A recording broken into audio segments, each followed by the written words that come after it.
السلام عليكم ورحمة الله وبركاته، يا أهلا وسهلا بكم في فيديو جديد. وفيديو النهاردة هنشرح إزاي نفعل الفيسبوك لايت دارك مود أو الدارك سيم. إيه هو الدارك سيم أو النايت مود أو السيم المظلم أو الغامق؟ ليه بنعمل الدارك مود أو الدارك سيم؟ أول حاجة اللون الأبيض بيسبب إجهاد للعين. تاني حاجة بيستهلك البطارية.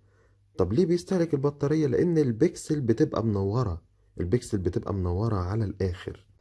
أول حاجة هنفتح البلاي ستور، نعمل سيرش على فيسبوك لايت، نعمل له انستول، وبعد كده هنفتح البرنامج.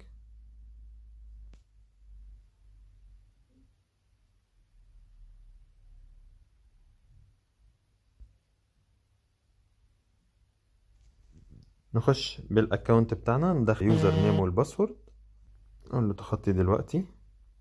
كده يكون الفيسبوك عندنا شغال. ازاي بقى نفعل الدارك مود او الدارك سيم؟ هندوس على الثلاث شرط دول،